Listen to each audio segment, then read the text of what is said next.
This episode of the Cult and Culture Podcast is presented by Thunder Road Guitars. Thunder Road Guitars is the Pacific Northwest's best source of premium, new, used, and vintage guitars, amplifiers, and pedals. Online or in their Seattle and Portland shops, you'll find fantastic customer service and a terrific vibe. Real people offering real service. Use code CULTCULTURE10 to get 10% off at www.thunderroadguitars.com. DistroKid now also has a motherfucking app. The DistroKid app is available for iOS and Android. You can now get an additional 30% off if you go to distrokid.com/VIP/cult. That's distrokid.com/VIP/cult. Or you can get it in the App Store. Fuck. All right, we're rolling. Rolling. Planet B Presents. Cult and Culture Podcast. All right, this is episode 39 of the Cult and Culture Podcast. This one is by far probably the most bizarre one so far. Yep. We talk about yoga probably more than we should, but we we go to this pretty rad studio right down the street from this studio, and there's two instructors there that are both very unique. And the main reason why I said we should do this was because I looked at when you say like, oh, I play in a punk band or I play in a hip hop band or whatever the fuck it is, the people are like, they have no idea what you're really talking about. And when you say I go to yoga, they think Lululemon or you know, whatever. And so spiritual and or just think like not the right thing. And so the two instructors that we had on this episode, Jamie Lee and Nam Chanterwyn, both are so unique in their teaching, but also in their lives in general. And what they do is just very informative, and the way they approach yoga is interesting. And I related it to bands and to the stuff we do. And I was like, oh, we should have them on. So then you decided to do the extra add-on thing. Oh, yeah. Well, I mean, it all stemmed from Julie and Jamie. When we were on their podcast, we were talking about sound bowls and Julie and Jamie from Earthquaker Devices. Yeah, we were talking about doing the sound bowls with their pedals, and it finally came together with Oak, and you will see us demonstrating it later on in the podcast. Oak Jackson, who also works at the same studio that Jamie and Nam teach at. So yeah. We could probably just go ahead and give a shout out to Pilgrimage of the Heart Yoga. Yeah, everybody there is really, really great. And you for introducing me to that place and all those people. It's so great. It's like it helped me a lot. Like my asshole level went from like a 10 and now it's like a 9.5. So I really thank them. So yeah. Cool. So I don't really know what else to say except you should dive into this and hopefully you'll get something from it. And if you don't, that's fine too. This isn't for everybody. But we appreciate you guys, everybody listening and paying attention to what we have to say.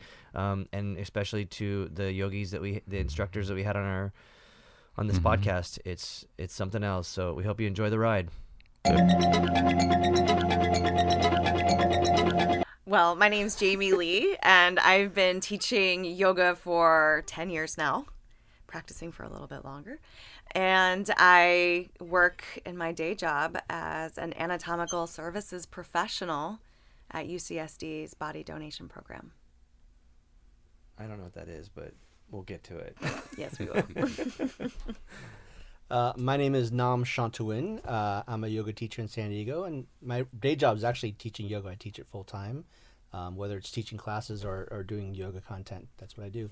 But actually, can we introduce you how I want to introduce you? Absolutely. Yes. So Jamie's middle name is Lee. It's true. And then she married to a Lee, so really she's Jamie Lee. Yes. Wow, that's cool. Yeah. And they asked me at the Social Security office, are you sure? And I was like, it's funny now. I hope it's funny in, 50 years.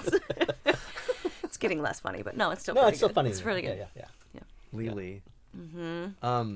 Okay, so I I thought, we thought to have you guys on here because we're always talking about yoga, and we go to the studio that's right down the yoga studio is right down the street from Luke's studio, and I have a lot of ideas about yoga, and I feel like we mainly have musicians on here, and I feel like when you're like, hey, I listen to this kind of music, there's a lot of bad bands, and there's a lot of great bands, but it's hard to be like, oh, I know exactly what they're talking about, this like level of musicianship. So yoga is the same way. When I'm like, hey, I practice yoga, and I can kind of see the person that doesn't practice yoga in their brain. They're just like, I don't know what the fuck this guy's talking about. I don't think I understand why they do that. And like they look at us and they're like, you do all this weird stuff, and then you go and you do yoga, like it's to them it's the polar opposite. So but I'm like, no, you don't understand the instructors that I know. Like you have to find them. It took me a minute to find you guys, like, I mean, there's different kinds of yoga instructors, just like there's different kinds of bands. So I equated it like that. I was like, oh, these are the ones, and I hope this is okay, but we play weird music, and I feel like you guys are weird instructors, and so it makes sense to me in a great way, the best way possible. And so both of you are very unique in the way you instruct, and I think maybe it's because of who you are. Obviously, it's who you are that makes you. But I don't know. I think I might be going off on a You guys are tangent. cool. Thank you. Well, thank you. My mom thinks so. Yeah. Mine does sometimes. Well, so does all your students though. Like the students are always like, you guys are the jam. It's like I don't know. I feel like I'm going to a show when I go to your class. Totally. Like I feel Totally. It really does I'll feel like take it. that. You know. Yeah. We don't do encores though. That's the I thing. know. True. That's true. Although I try sometimes, I'm like, all right, 5 more back bends. We can do, Oh no, all right. It would be gotta go. funny. Shavasana like a lullaby. Yeah, but it'd be funny after Shavasana, you're like, encore. All right, we're gonna come back and do this next flow. You're like, wait a minute. You should try that sometime. Okay, so You guys definitely break off from the traditional yoga teachers, and we both kind of draw that. Like, it's very attracting to take both of your classes. yeah. Thanks. Yeah, I think we do. I mean, I think we discussed this. Jamie and I have very different styles in teaching, but we just coincidentally have the same teacher. Yep. And even though we have different styles and we teach differently from our teacher, we definitely kind of took that influence of like being different from the mainstream, and kind of incorporate that into our styles and in our classes. So it's definitely something that we have in common. Yeah. Yeah. Absolutely. Well, I wanna like say a piece about each of you. I don't know who to start with because they're both of them I think are gonna be pretty interesting. Let's just start with you. Okay. Because Let's you're the one that was nervous. Oh, good. So now just put me out on blast. Thanks, Justin. Oh man. Guess what Thursday's gonna be like for you? Bring it on. So, can you explain your job outside of yoga a little bit? Sure. So I work in the body donation program at UCSD's School of Medicine. So we are we're an academic anatomical donation. So not for profit. We're not science care. We're not gonna, give your family money if you donate a loved one. We use our body donors primarily for medical education and for research purposes, and not research in the way of, I have this disease and I really want to donate my body to science so somebody else can benefit from it. We're more whole body and using research and more like surgical devices and implementing new surgical techniques. And so some of our bodies are used in the new Center for Future Surgery, where there's all these robotic and laser surgeries being performed and experimented with. So again, not really looking for like causes of things, or we don't do autopsies or anything like that. But we do embalm our donors on site. And I'm in a mortuary school program now to earn my embalmer's license because I'm currently a licensed funeral director in the state of California.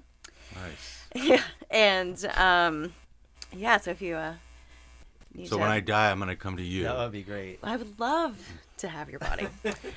So is like a licensed funeral director different from like a licensed minister? Where like I can just go online and like pay a $20 fee and become a Marry somebody. right?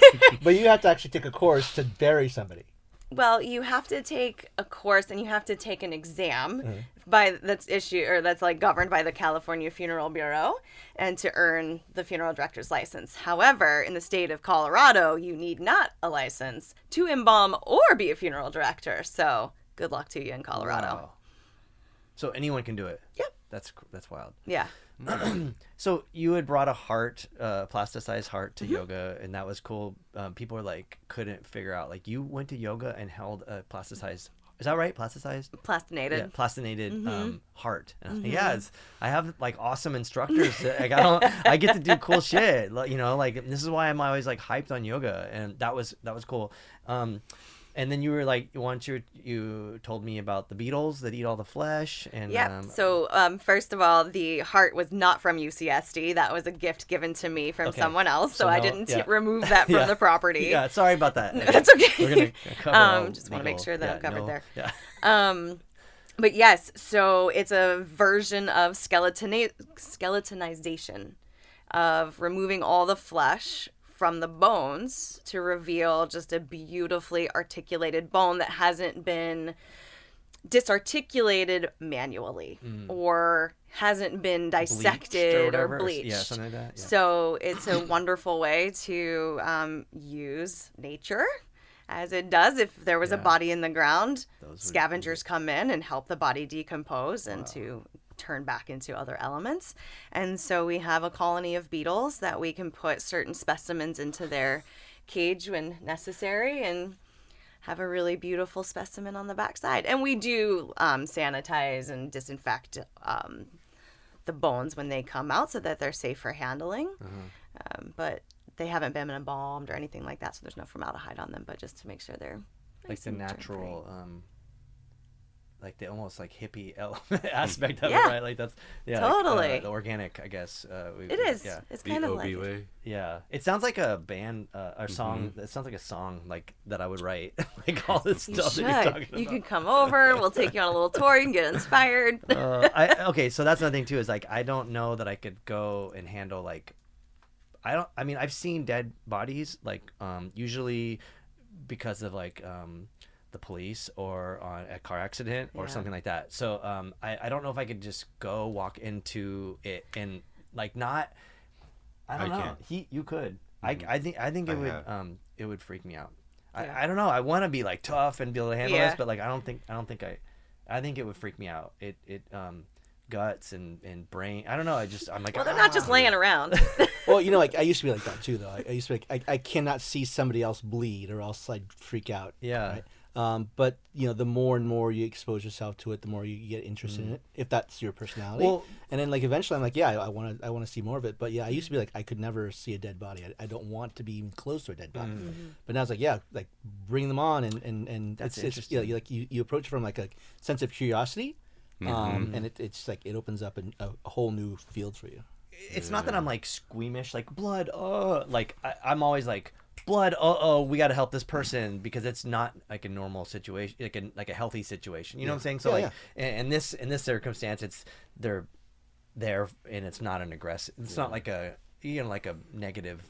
Right. They've chosen to be there. Yeah. Yeah. And so When I was a kid, I lived pretty close to a hospital, but the back parking lot, and it was when the emergency helicopters would land, and we can hear them, and we'd get our bikes and just go like 2 blocks and be just mangled bodies. And I was like 8, 9 years old and just so fascinated with it. Dang. Yeah. I remember, and even my aunt a few months ago, she was like, I remember when you were a little kid, all you would want to do Curious. is just say, I want to do autopsies. I want to do autopsies. Like, not even just I want to be a doctor. I want to do autopsies. So it's been in there for a really long time, and it just was kind of latent for Jamie a Dahmer. while. I want to do them controlled and in an ethical way. but you are a huge horror movie I fan. love horror I know. movies. Oh my gosh. I which just is- went to see Society down at the Adams Avenue Theater last week. What is that? It's from '89. It was released in the U.S. in '92, and a guy named Brian Usna directed it. And it's a commentary on like high society life in L.A. And at the end, it's just this incredible body horror. I will not give it away, but Okay. wow. It is pretty funny though when you like around Halloween you had like a Halloween themed yoga class, and I remember Always. people were like one woman was like, I was scared, and I was like, it's just the Halloween song, which is a great song. It's a great song. Why would I not start it with Halloween? I don't know. I was like, you guys are a little bit too soft. I was like, come on. Well, I mean, somebody complained that my Thanksgiving class was too packed. And I was like, it's a donation-based yoga class for the food bank, and you're complaining that there's too many people here. Wow. Way to give thanks. Yeah. Just like you have plenty of fans, you'll always have people complaining about something. Oh yeah. Yeah. Same Always. with playing music. I mean, we Oh, have people for sure. yelling at us from the audience. I'm like, you paid money and you're like yelling shit at us. You Right. know? Totally. Well, it'd be funny to like kick them out because I've told people like get out, like go out, go and like just get your money back and get out of the venue. Like I don't want you here. Take your can Yeah, of corn it'd be and funny get to be out of like get out of this yoga. I mean, I guess you couldn't because I don't have anyone to answer to. Where like you are part of like a studio and you can't really tell Yeah, it's someone not to mine. get out. And it's your job. That would be Right. great. That'd be great. I mean, I think a lot of studios would back you up and support you if you were to kick out someone who's disruptive, Doing something or bad, something, yeah. something unsafe, or Yeah. if they're being threatening to other students. Yeah. But yeah, just kick somebody out because you don't like them or you're irritated by them might not be smiled upon. There was a class that I took, and there was this gentleman who. With the jeans? Yeah, were you there? No. I told you about it. Well, He was there before. Uh-huh. He was there like a day before. Okay. And then you went. So he had jeans on. So like that's weird. He's got like blue jeans on, but whatever. Maybe he doesn't have sweats on. Or he like came because sometimes I might forget or whatever. And he was like renting an apartment during the class. So he was like getting phone calls. He's like, yeah, I'd like to come by and he's like laying down on the mat. Like I'd like to come by and see the apartment. How much while is it? everybody's moving. And yeah, it was Sydney's class. I remember like people. gosh. I remember like watching her, just being like, "What the fuck is this guy doing?"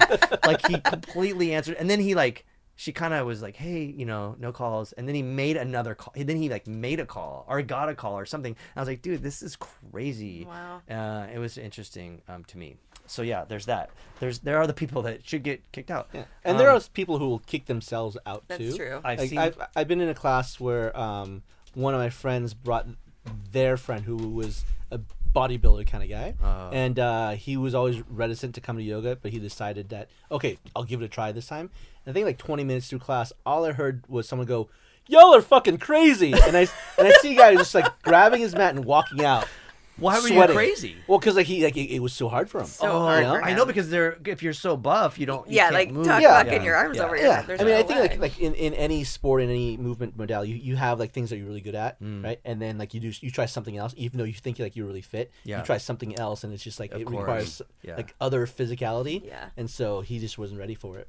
He That's didn't realize it. crazy. Because I've seen. I mean, I think like I might be giving myself too much credit, but people I think trip out on us sometimes, or me, like the way I look or something. And I remember like there was a buff dude kind of like sizing me up, and I mean like as a man in this world, like it's people like sometimes men are insecure about their sexuality, like whatever. I don't know. Like I felt like he was like sizing me up, like I think he might have felt a little odd being at yoga, and it was a class that was all women and just me and him, and I think he just assumed I was gay, I guess, and it was such a weird vibe, and I was like, dude, it's fine, man, like you could kick my ass, but I think he was tripping out because I could do all of this stuff that he couldn't even get remotely close to, and he was so upset and angry Raged about about it. yeah, and it was like a really strange thing, and I was like, it's totally fine, dude, like I couldn't get to the point that he was at, and whatever. That's was like a natural ego thing, though. When somebody can't do something, they just get frustrated with it, or like I was in the sauna the other day, and I was listening to a bunch of violin music on my headphones, and this same thing, this buff dude walked in, and it was just violins, and he just, I guess this is not the same thing, but he was just, I could see his face restorating. He's like, fuck, I'm not going to listen to this shit for 20 minutes. and just walked out of the sauna. Yeah. I mean, And I was like, cool. Fuck yeah, he's not in here anymore. right. Okay, so with you though, the thing that it's so crazy to me because we'll go to class. Well, there's two things. So one is, you always have everybody start laying down, and I know what to expect, and I'm ready for it. And I think sometimes people don't. Maybe they're not like, they haven't been to your class before, or whatever, and like they're kind of just like, what the hell is going on? And I used to think this like, what the fuck are we doing, dude? This is crazy for 40 minutes, and then finally at the end, I'm like, oh, I kind of feel like I know what the hell I just did. And then of course, like when I leave or the next day, I'm like, oh, now I know what Nam just made me do, because you approach the practice in such a unique way. I mean, it's not a flowing class, so it's like more instructive, and but you get into stuff that I'm like, what is that's hurting today? You know, like, not that I wanted to, you know, it feels good. Like, you're like, oh yeah, I feel sore. I feel like I got a workout of something that I didn't even know existed on my body. And that's like the most interesting thing, because I don't understand. Yeah, I mean, so my approach is like, I just like, I figure something that's really interesting to do, or something that's complex and compound to do. And it doesn't necessarily have to be a pose. It's just like something to do with your body to control it. And then we start lying down because it's usually the easiest way to do the thing. And so I just kind of start from the ground up and teach you some very fundamental basics of how to do the thing, and from the ground up, from lying down. And then you sit down, you do the same thing sitting down, and then you do all fours, do the same thing. And then as you go through class, you get more and progressively harder, more complex, but you're still doing the same thing. But in a different way. position. And so eventually you're doing the thing in a very complex and most compound way possible, while still controlling the rest of what you're doing too. Which Which is unfortunate for a lot of people that go and want a certain thing that they think yoga is, and when you go to your class, it's not that. Right. And I like that a lot. I think that maybe some people might be like, this is, because I mean I've thought to myself, like, what the hell are we doing? And then I'm like, oh shit, that's what we're doing. And it's like the payoff, you know, because kind of like with how we write music and stuff too, it's like there's all this weird shit happening, and then the payoff is like, you know, when the song is, when it kicks in, you get it, you know, and it's like, oh, that's what we were like building up to, you know. And I think that's such a unique way to approach it. So that is like probably the most interesting style to me. But also you've made a couple comments that really resonated with me, and I might be wrong here. So if I am, just please correct me. But you had stopped saying namaste for a reason. Can you? Yeah, well, you know, so if you're in the yoga sphere at all, there's this debate of whether to say namaste at all, because from a South Asian standpoint, you don't actually say namaste at the end of a class. Or you don't say namaste, because here in the West, we think namaste means, you know, goodbye. It's a goodbye kind of thing. But not many people actually use namaste. Namaste is more of a greeting. Hello, hey, hello, right? greeting. Yeah, hello, namaste. So for me, it's not like I choose to not say namaste because of it. It just became kind of like a habit for me to say it at the end of class. And just like everything else I teach, I try not to get you to do something that's out of habit. Yeah. I try to have you do something that's intentional, with meaning and with intention. So it's the same thing. I don't say namaste because I don't want to say it out of habit. I just want to say something that's intentional instead. Yeah. So you say peace. And say peace. Yeah. Which seems very relevant in modern times, like right now, which absolutely. Is unfortunate in some certain circumstances. But it's such a trip, because I think maybe your approach is so unique in the sense that both of you actually, because again, when I'm telling someone, oh, I go to yoga, and they're like, and they're thinking of this like sort of bourgeois, like what is the company, like Lululemon, or, you know, like I think they have this perception of this thing, and I'm like, no, it's like not that thing, because if people know us and like what we're into, like for me, when I perform music, it is very physically intense, and it's almost absurd, and you know, physically, but also like my voice. I've been working on like my core and stuff, because I want to be able to perform better and like articulate and do things musically better, which yoga obviously is everything, so it helps in every way possible.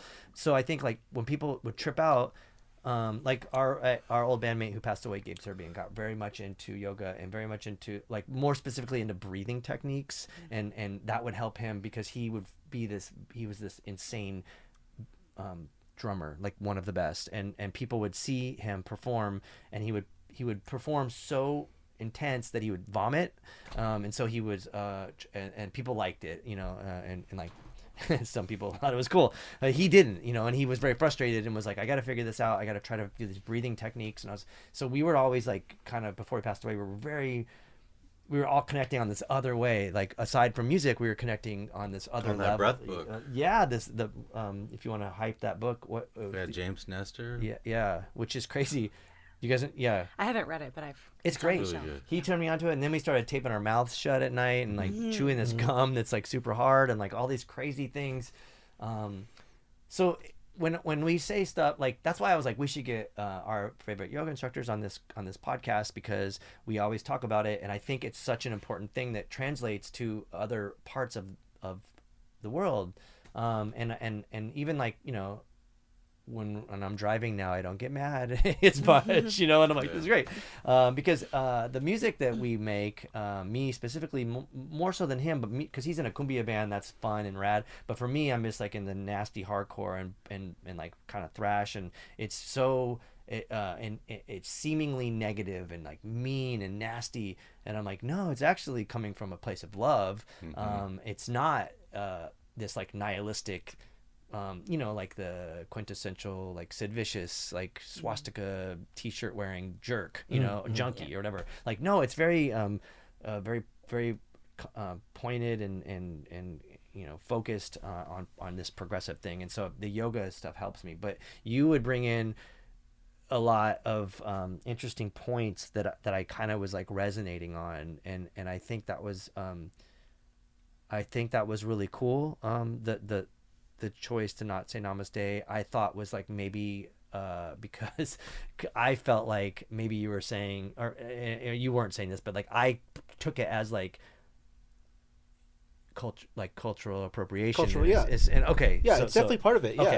In the sense like cultural appropriation, in one sense is it's not going to work. Taking on the practice of a culture without understanding that practice. Yes. Right. So if I'm going to sit here and say namaste at the end of class without really understanding or having an intention with why I'm saying it, then there's no reason why I should say it. Sure. But most people just say it because it's like that's just what you say at the end of class. Of course. And that would be cultural appropriation. So for me, it's like I'm choosing not to say it and not to appropriate that culture because, well, it doesn't mean what it means to me that it would mean to the culture. So of course. So and also maybe our bastardized westernization of yoga is becoming something different. And I don't mean disrespect to the roots of the practice. I just think we live in a different world. Like it's like when people are arguing the Constitution. It's like we didn't have assault rifles then, So it's a whole other that's a whole other thing. But it's kind of it's like, well, yoga's different now. We live in a different world, so we have to utilize it for different things. And I think it's helping people, kind of like how you mentioned earlier before we started the prison yoga project, which is something that is I'm assuming it's unheard of until like before the last decade, maybe. Like I don't know if it was like it hasn't been around that as long as it should be. Yeah, it hasn't been around that long, but it's very much in the culture now, where it's Prison Yoga Project is just one company, one group, organization that does it, but there's other national companies that offer yoga to incarcerated folk and yoga to actually the counselors and the guards and the folks who actually work at the prison as well, to treat everybody. Yeah. Wow, that's great. Yeah. That's such an interesting thing. And so I think like the I guess the approach or the way that you go at the practice in the world that we live in, the community that we live in, is very effective. And same with you. Like I really appreciate like your jokes. You have the best jokes, and also like your obsession with horror movies and stuff. For me, I feel like if it seems like cooler. Like I feel like, oh yeah, this is like my friend that I can hang out with and like talk shit and like go and like we can talk about the Texas Chainsaw Massacre and not have to talk about, you know, I don't know, like this. I don't know. I don't want to be negative. I'm trying not to be negative. I don't know. Like for me too, like I don't thrive in the self-confidence area, but when I teach yoga, I feel like I can bring my whole self.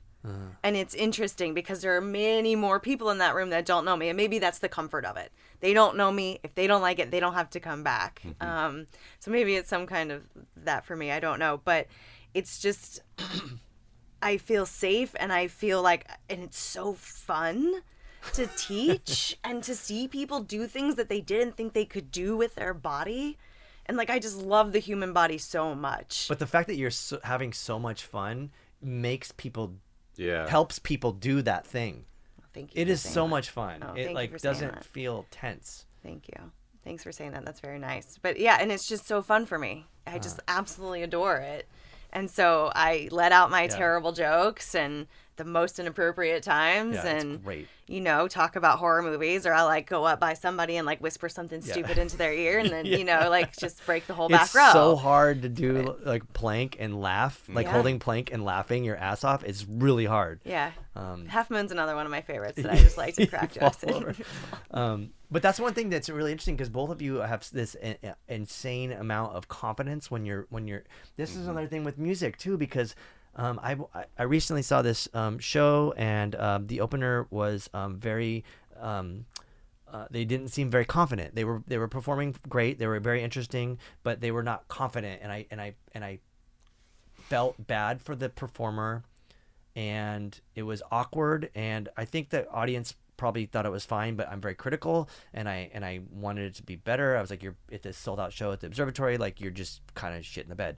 But so when you guys teach, it seems there's so much confidence. So when there's like new students new instructors, and it takes a while. Like, but I'm kind of like, oh, the instructor's like screwing up, or like, and it's not a big deal. I'm not judging them, but there isn't the level of confidence where like I get out. I'll be taken out of the practice for a minute because I'm like, oh, they're uncomfortable and they feel weird. They just made the wrong comment. Yeah, I don't. I think your analogy with the performer is very similar to ours in the sense that like any other person who would show up might see them as being confident and giving a good show, and because you're kind of experienced in this role in this profession, you can see the nuances of what they're doing, and you can see that their self-conscious is coming through. Well, I think we as yoga teachers, we can go to, like, I can go to Jamie's class and I can oftentimes, you know, notice when she's very confident or when she's not confident, or I can go to another teacher's class, whether they're new or not, and still see those nuances, because like you don't see the behind the curtain Of the course. way that we do, right? Yeah. And we don't see the behind the curtain the way that you do. Yeah. So it's very much like in the eye of the beholder kind of thing.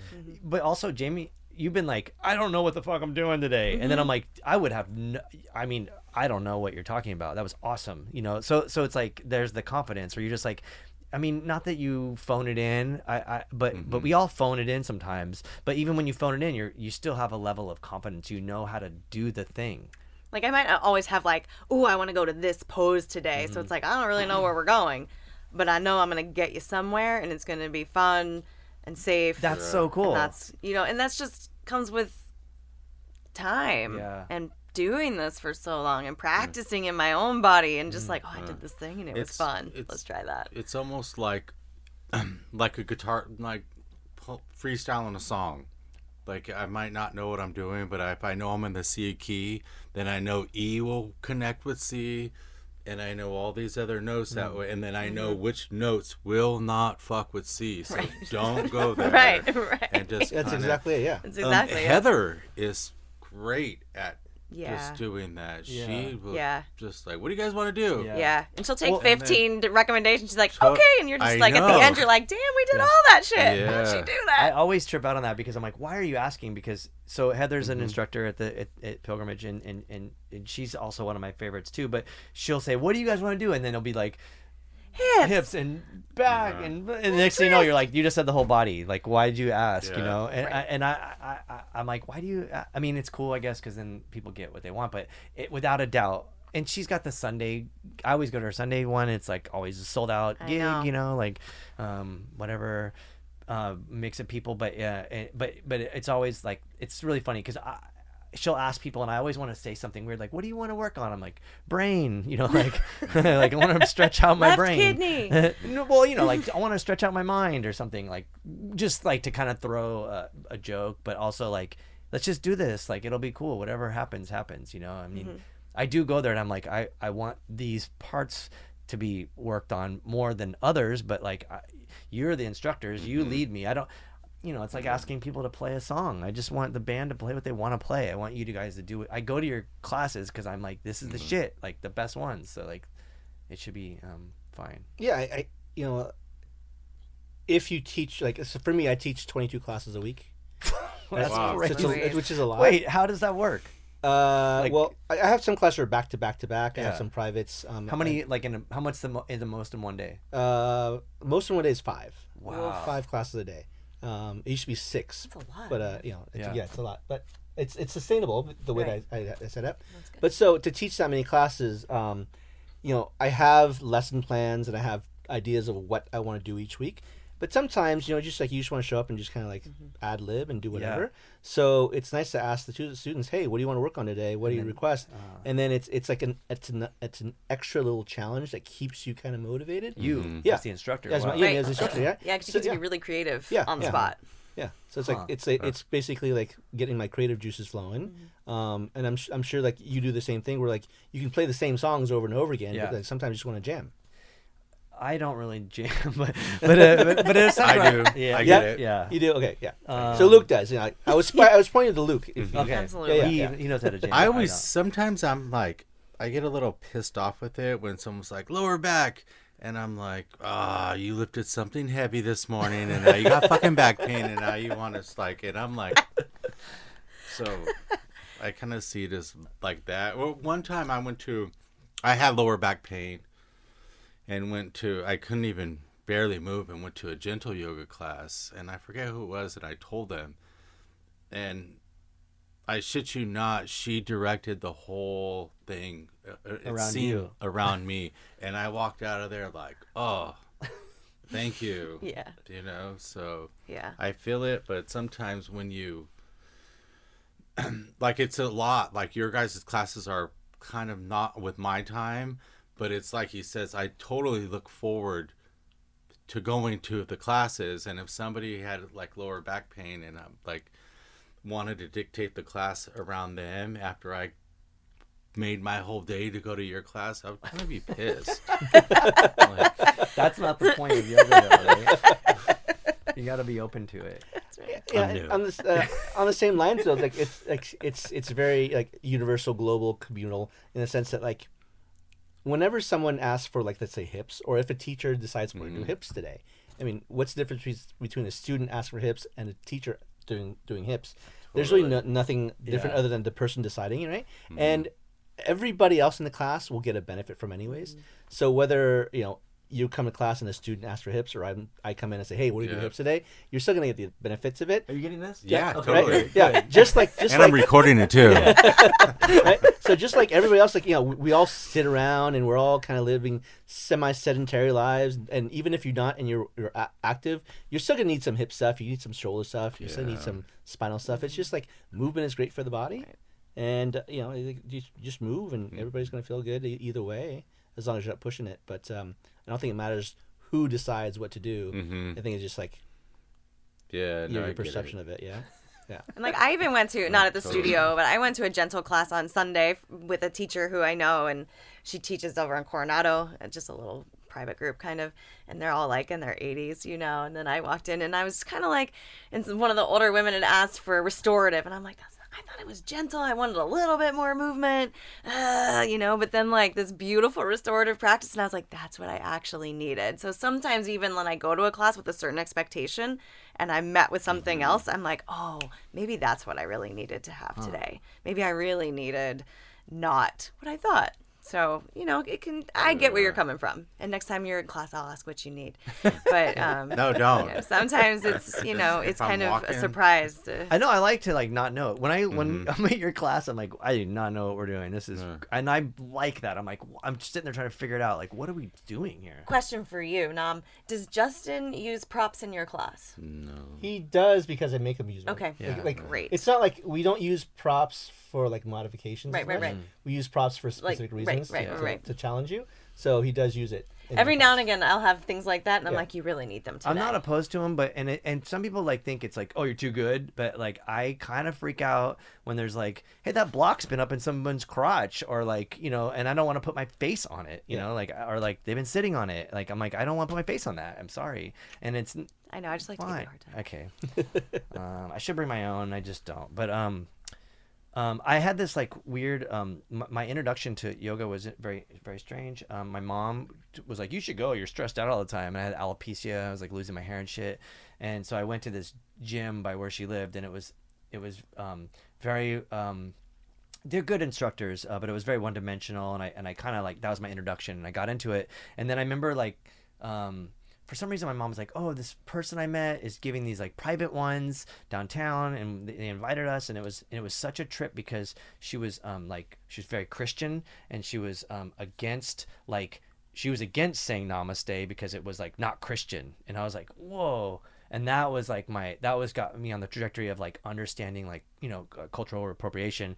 But from I was like, you're doing this weird thing, lady, and it was kind of a trip. And so I'm an atheist, so anyhow, I was just tripping out on that aspect of it being brought to my attention early on in yoga, and being like, oh, now I see this sort of the spiritual aspect to it, and I already knew enough about it, but it was just a really strange way to kind of dive into it. So what was my point in that? I don't know. I think I lost my point. Well, I think what that brings up for me is a lot of students and a lot of people are afraid of Sanskrit, which is the language of yoga, which is where Namaste comes from. But you wouldn't go to a ballet class and refuse to say stuff like jeté and plié, right? And you wouldn't go to a French culinary class and refuse to use the culinary language. Sure. It honors the tradition of the thing, right? So it's not so much a spiritually or religious thing that you're doing. You're just paying respect to the culture that it came from, or paying respect to where it originated from. So if you're not going to use the language, then you're actually experiencing the whole thing. Of course, I wasn't attacking it like that. I was just saying that these different instructors' perspectives, yours or this Christian lady's, had a different reason for not doing certain things. Sure. But I completely agree with what you're saying, and I even find myself oddly placed in the mix as well, because I feel I'm a weird white mutt. It's it is still cultural appropriation. I'm very grateful because I get a discounted rate at the studio, and I appreciate that. But it is a very class sort of privilege, because someone was trying to get me to. I don't think I could teach yoga because I don't know any of the Sanskrit. I don't know why. I just tune it out, and I don't learn it, and I should know it all by now. I go 7 days a week, and I've gone for over 10 years, so I should know this shit, but I don't.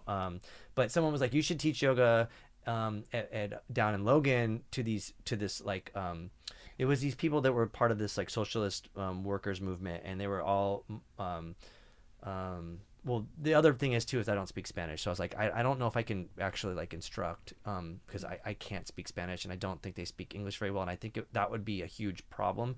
But it was for free, and I was like, oh, these working class people who work these pretty grueling jobs really do need some yoga with because they can't come. The people that I would have been instructing could not afford to go to pilgrimage or most studios to get to come to you guys there, and so that was something that I really honed in on, and it was something that I kind of kept with me for a while, and I the privileged aspect of it, and so when I do feel when I'm I go to yoga, people are like, they have this perception of what that is.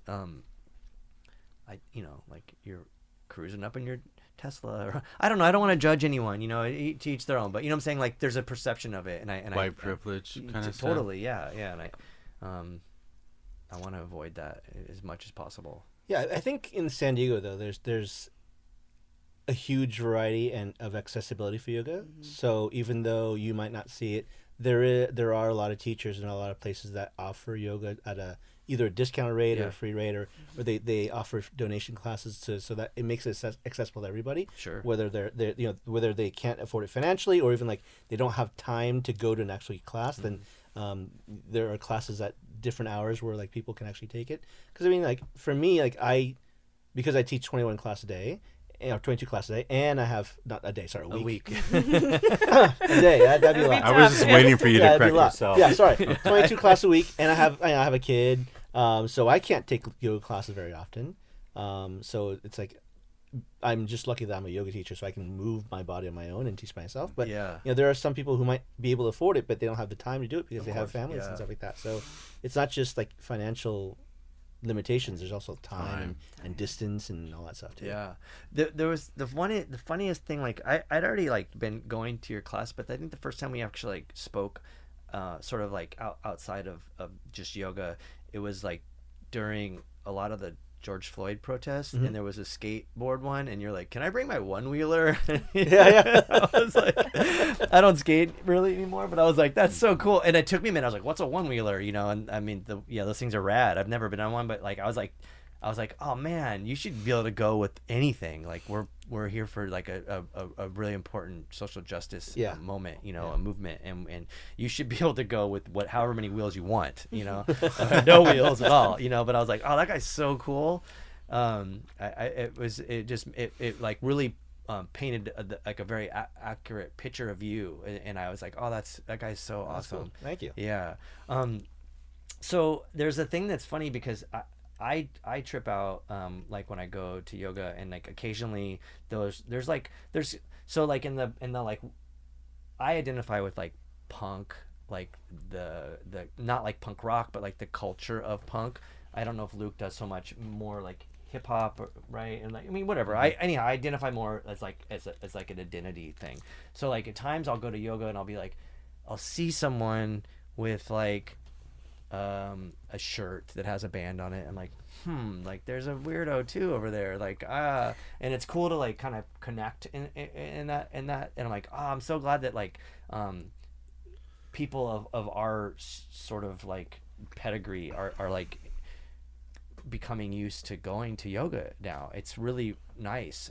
Well, yeah, I mean, our teacher Jason, he's huge into punk. He like when he was you younger. two have a teacher? Yeah. Yes. Yeah, we had the same teacher actually. Yeah, like teacher training, and they had to learn from someone, right? Yeah. Oh, okay. Right, yeah, and he was huge into punk back in the day too. He was a skateboarder. He was in the punk scene everywhere, and you wouldn't know it from just seeing now, looking at him, right? now. But it's like there's a lot of you in there are. Well, Mike Flynn, another instructor, like because when I first met Mike, he was at ginseng yoga or something, and he was like, we know each other, and he was like referencing like Unbroken and all these bands that we grew up with, and I was like, oh my gosh, we went to shows together like 20 years ago. This is crazy. And so and then I inherently wanted to go to his classes because I was like, he's on the same level as me, right? And I feel like we're on the same level as well. But he was like on this level like right off the bat. I was like, oh, we get each other, and I feel comfortable. Sure. Because we like our podcast, we were trying to get sponsors, and I don't really know what that even means. Because we're in a capitalist society, so we don't. There's ethical capitalism. Like for instance, Earthquaker Devices, the pedal company, gives all of our guests pedals, and that they're so great to everybody. And so we're always like, who can we get as sponsors? And I was like, oh, we should ask Pilgrimage of the Heart. That was a good one. Pilgrimage of the Heart. And I think that and I'm not criticizing the head honcho there or anything, but they're just like, oh, no, this is weird. You guys like have Satanists and like all this weird shit on your podcast.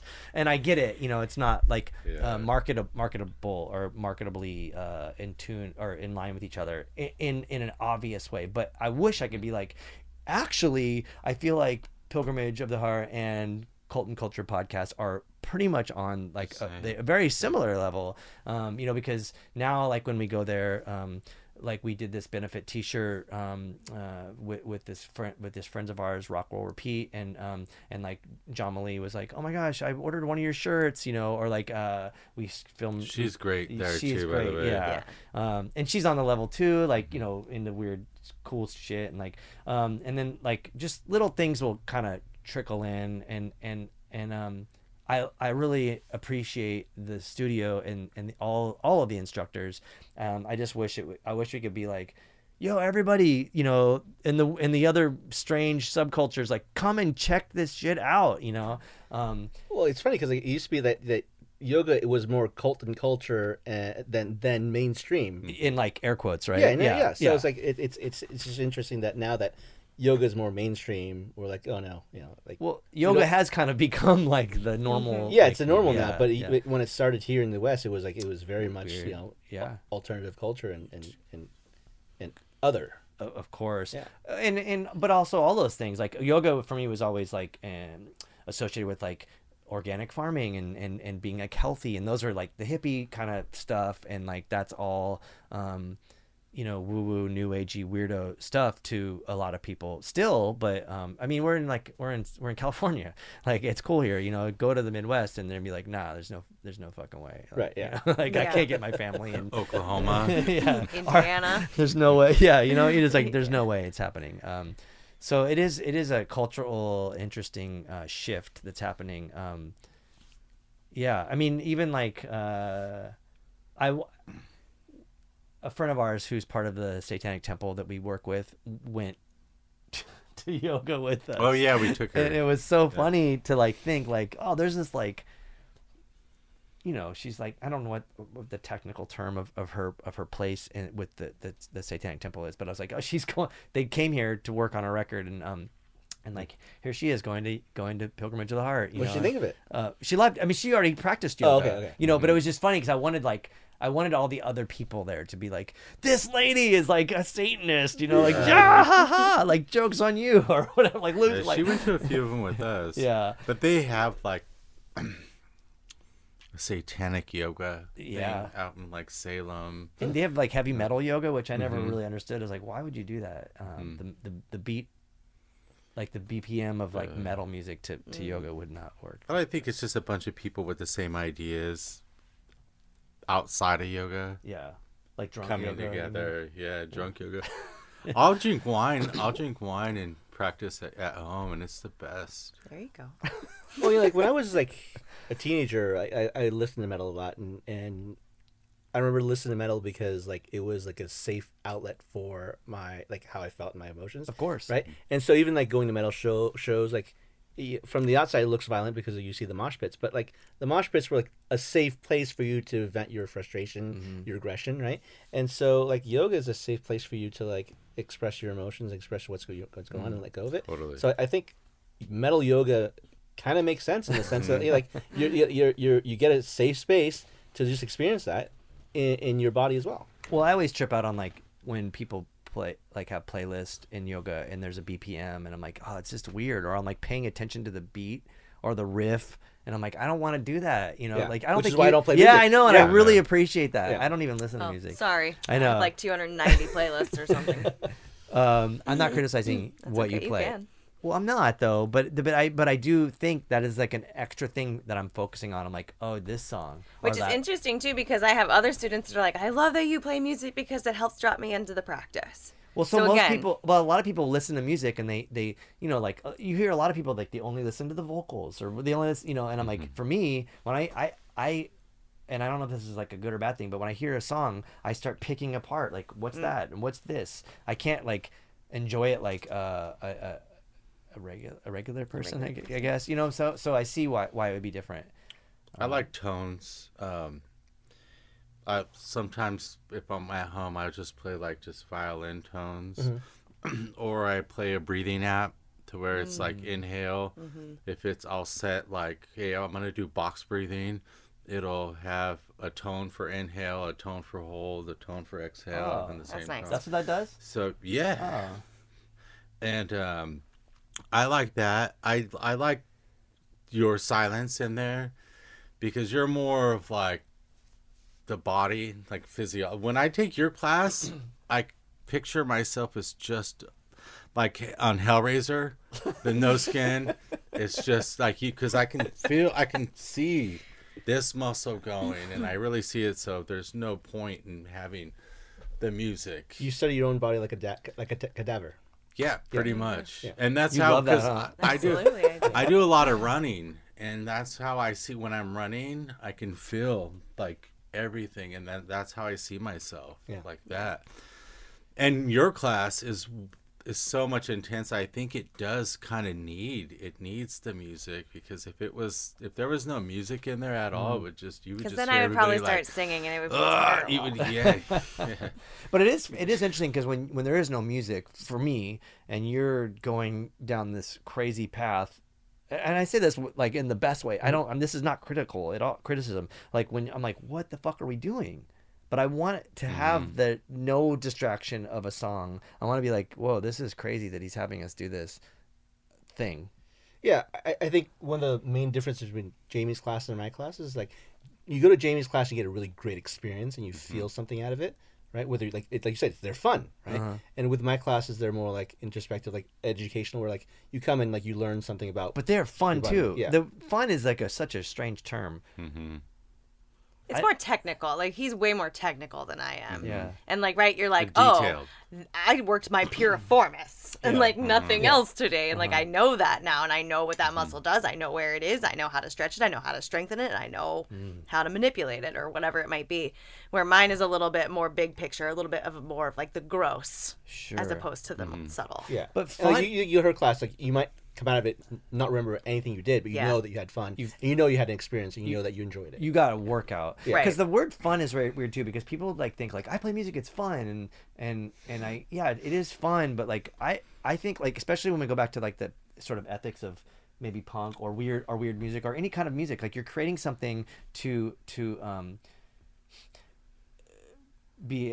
you're creating something. I feel like such a pretentious jerk saying this, but like you create this like piece of art or this music so you can expel or like communicate or something, do this thing to survive.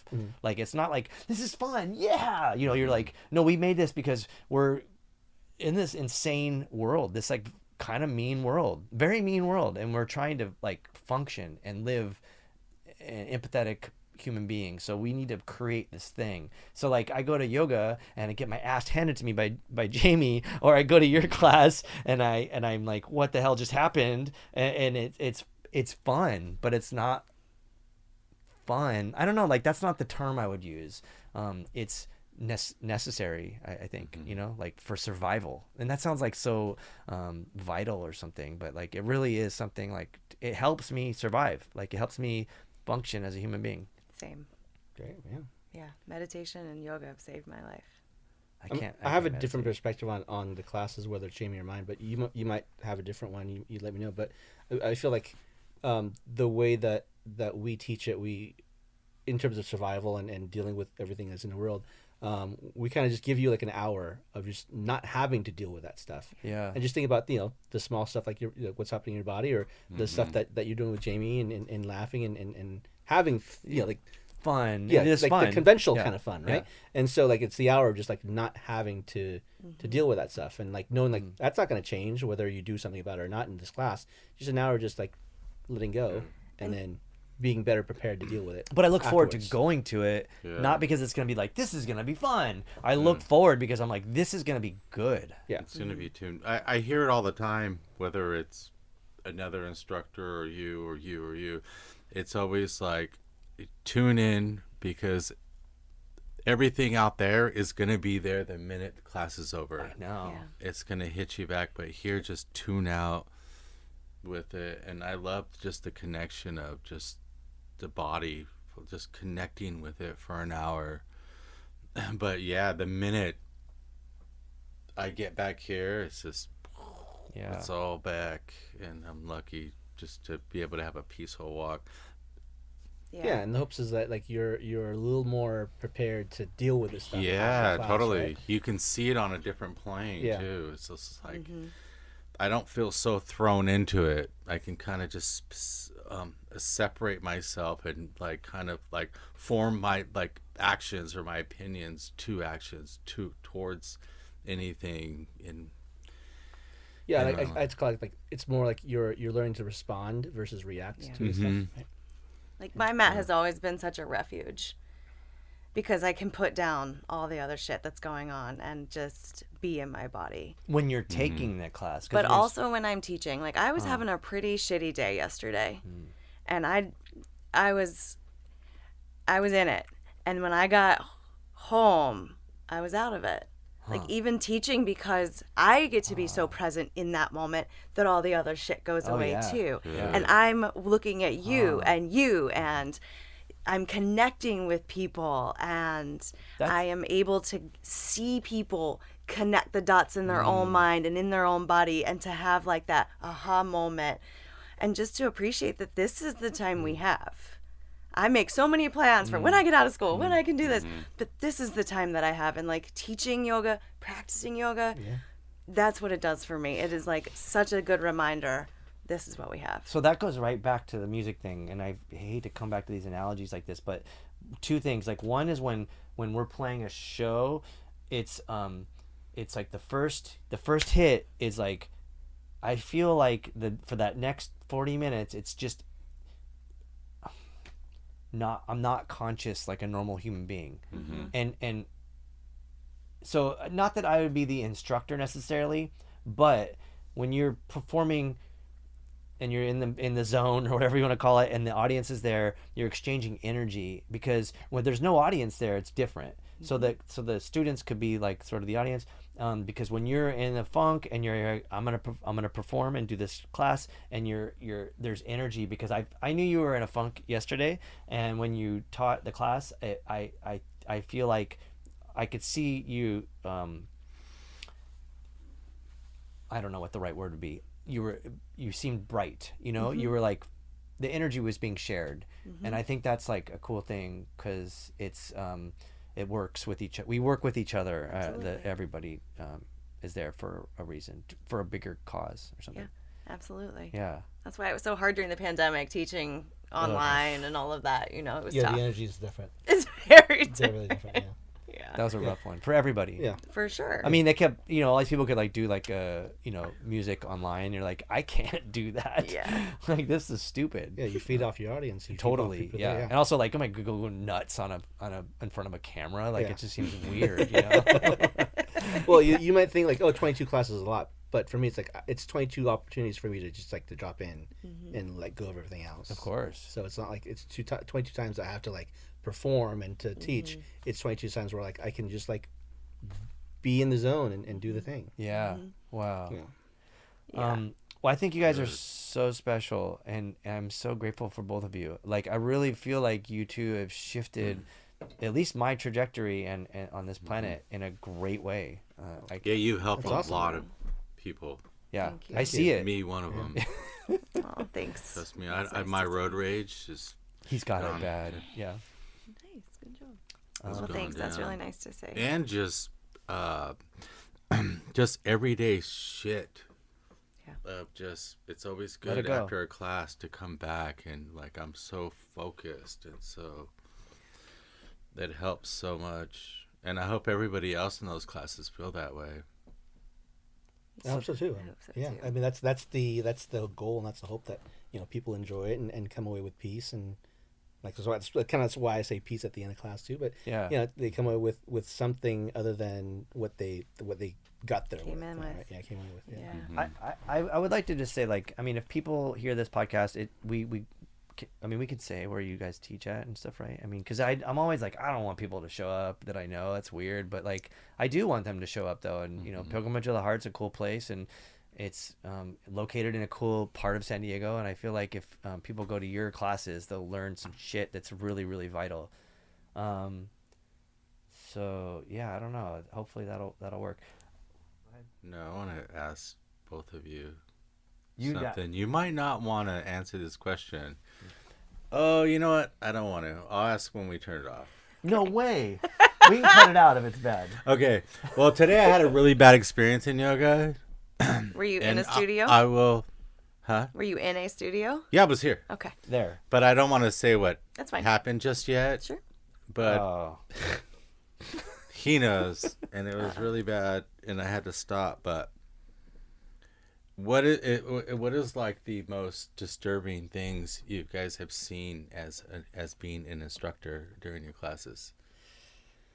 You've told me about the balls, and that's what he's talking about. Oh yeah, I've seen many genitalia. Yeah. Lots, male, female. Yeah, lots. I mean, I don't know. I don't know that it's disturbing or anything, but you know, when people have their moments in class and they start to break down, you can't, your heart goes out to them and you feel for them. So there have been lots of instances where, like, well, people will just, like, students will just break down and you either have a cry or have to leave the room or do something. And then on one end, you're like, oh, I hope it doesn't bother the rest of the students. But on the other hand, it's like, they, just like when I went to the heavy metal concerts, they were able to come here and have that experience, and they might have been able to release something. So that feels good, and that makes me feel good about it. But it also, like, I'm like, is that person crying because, like, they're having, like, a negative experience or a negative emotional outburst? And but yeah, it's disturbing in the sense, like, sometimes you don't quite know how to deal with it. But he's talking like Beavis and Butthead. No. I've had both, because I took Lauren's breathing class and was going to go back to back, and it was like the second time I've gotten into it, and so I left, you know, just to get some air, because I was just like, after that class, it was really intense. And I left just to get air, and I just started fucking bawling, but not like anything was wrong with me. It was just like this shit just came out of me, and I was just... You and Becky were taking the 12 o'clock class, and I was walking around the corner, and I just fucking was crying, but nothing like it was bad. It was just like, just let it go, because she had us in this weird zone. And then I've had my genitals hanging out today. I wore my running shorts, and right away, luckily I was in the back, and I was just kind of just sat. Well, at least you were kind of aware. The people that I've witnessed seem to have no clue. Dude, what how was could they going on. not? Like, it's Or they didn't called care. air. I've seen him. I know who it you're. too. One of the people you. I was like, what? That guy's shit's staying out. Staying out. There it is. Yeah. I will never demo Humble Warrior ever again. I want to Look flick back. it. Be like, put that away. Just flick a penny in it. Please. I was gonna throw a Permission. negative out here and just be like, I have a problem when there's an instructor saying, like, wish peace upon all living creatures, and I know what they're getting at, but there's a lot of humans that I cannot wish peace upon, and I don't know if that makes me a bad person or something, but I mean, I'm going to yoga to maybe try to wish peace upon them. Maybe I haven't achieved it, but there are certain kinds of humans that are absolutely terrible, and I wish no peace on them whatsoever. But I don't want to be violent towards them, you know. So I see what they're saying, and I understand to an extent, and I don't know if it's like countering the concept or the sort of spirituality of yoga practice, but you know, I mean, I just can't I can't do it. I mean, this can be a lot longer than what we might have, so you might want to cut this out if you No, have time if it's for it. good, it's good. But you know, there's this concept in yoga called Samkhya. It's Samkhya philosophy, and the idea is that, like, we are not Nam and Jamie and Luke and Justin. We are just the universe expressing itself as Nam and Jamie and Luke and Justin. So in the sense that, like, if we are all the universe, we're really not Nam and Luke and Justin and Jamie. We're just one, right? So, like, if harm becomes of one of us, we all share in that harm, right? Just like if you have a hand with 5 fingers and one of those fingers gets broken or hurt, it's not that finger that gets hurt. It's the person that owns the hand. It's not just the finger that's bad. It's the person who is attached to it's attached to that finger. So it's in that sense that like, even though there are terrible people in the world, wishing them peace is not necessarily being like, well, even though you're evil, I still wish you peace. It's more like, well, you're just the universe expressing itself as this individual, and we're just wishing it peace because if we don't wish it peace, we're essentially not wishing peace for the entire universe itself. Or if we're wishing harm to become to somebody, we're essentially wishing harm to come to the universe. But I'm not wishing harm on those people. I feel like they're an oppressive force, and they're okay, like you could take a obvious, like the Koch brothers or something like that, or like on a more specific level, like a priest who's a rapist, like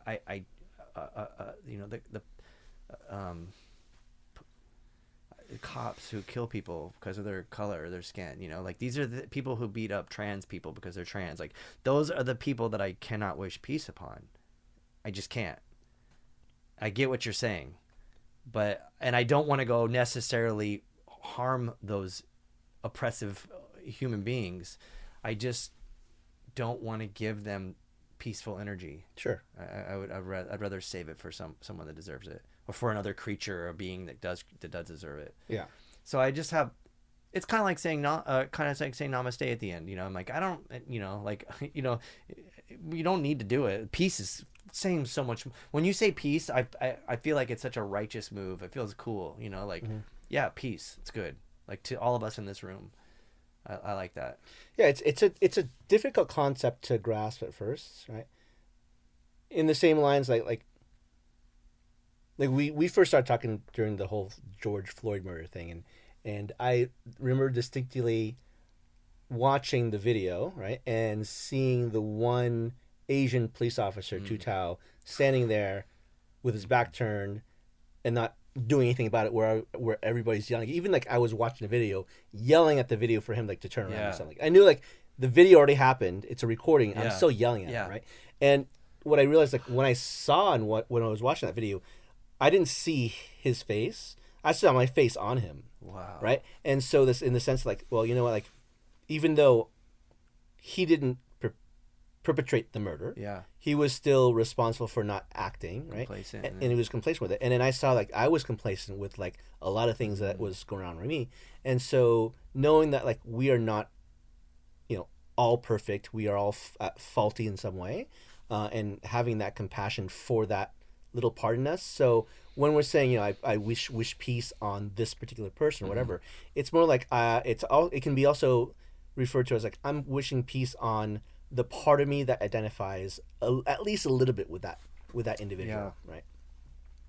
Yeah, because I've been beaten up by a fair share of Nazi skinheads, and they always have like a Mexican dad that was abusive, or they were raped, or something, like some bullshit that happened to them, and that's why they became a bigot, and I'm like, okay, so I don't know. It's hard. It's hard. The oppression is it's just. I mean, that's why we do the things we do and live the lives we live to try to make a better world. Yeah. But I guess at least I'm thinking about it, and it's being like, yeah, I wish that, and I'm like, no, I got to think about this. I have to contemplate this because it's hard, really hard for me. It's a mean world, and it's also a beautiful world, but it's a very mean world because of select human beings. Yeah. And it all comes down to capitalism, really. So there's that. So. And it could also be like that whoever's saying it could just be saying it because it's a platitude, and they don't actually mean it. They're just saying it because it's a thing to say. Just like just like namaste is a thing to say. So I do wonder about those instructors that say, "I wish peace," or "Let's wish peace upon every." I don't even know who says it, but it comes up, and I'm like, no, I want to be like, no. What about this person? What about this thing? What about like Jeff Bezos? Like I don't know, like fucking the list just goes on and on. The U.S. military and whatever. Anyhow, so like I think about it. I wonder about why someone's saying that, because we can. The concept that you're saying is intense and involved and deep, but the one statement, it on surface level seems like a slogan on a T-shirt. You Right, know, yeah. it's like not enough. Yeah, and it could warrant an actual conversation with them, and Totally. going up to them and asking them, what do you mean by that? Yeah. Or asking like I can't do that because of this person or that person. Yeah. Like, You striking up a explain conversation. that right now to me makes so much sense. Because humans are like trillions of microcosm, like just little what is it, like Cells? bacteria, like all these things made up, and like when we see us the self in the mirror, it's actually like trillions of different entities, you know, that make us up. So yeah, You mean we're not from Adam and Eve? Well, you can look at yourself right now and see, the reader would see a meat bag that looks like Luke, right? And then like 7 years from now, you can look at the same mirror and you'll see like the meat bag that look like Luke, but that meat bag is comprised of completely different I cells know. and completely different Yeah. things. Yeah. it's pretty wild. Yeah. Isn't it weird to be human? So weird. Yeah. Well, I'm glad that we dove into that, and you guys do instruct in such a unique way, and I think it's I hope that it does. I mean, I know it does for other people what it does for me, and to some extent, and I'm grateful for that. You guys are rare. It's cool. Yeah. Thank you. That's nice. Yeah, Thanks. thanks. Should we all? Well, you're wonderful students too. So yeah, let's thanks for coming. Oh yeah, let's do that. I do trip out on ohm every time because I'm like, that person's not in the right key, or like that sounds jacked up, and I can never, or I'll laugh and be like, that dude's loud. You know what I'm talking about? Don't say his name, but yeah, be like, that guy's ohming so loud.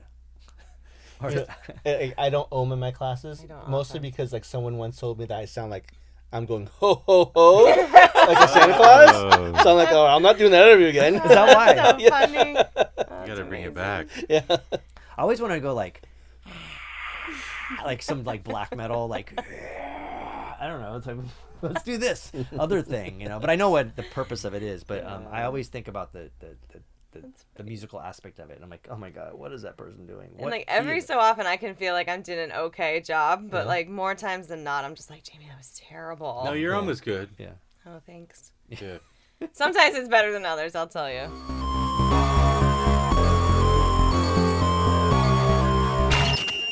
So there you have it, episode 39 of the Cult and Culture podcast. Before we wrap it up, we do want to show you the video of Oak Jackson playing the Crystal Sound Healing Bowls with Justin and I controlling the effects with Earthquaker pedals. Check it out.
All right, there it is. That was a loaded podcast full of so many different things. Yep. Thanks again to you. Thanks again to all of our sponsors, Earthquaker, Fender, Heartwork Coffee, and now Diodario. Yep. And specifically, we'd like to thank Patrick Keeney and Timothy Joseph for letting us use their awesome studio, Phaser Control. But yeah, thank you, everybody. Thanks to Andy and Becky and everybody else that's been subscribing and checking out our podcast. Thank you. Yep.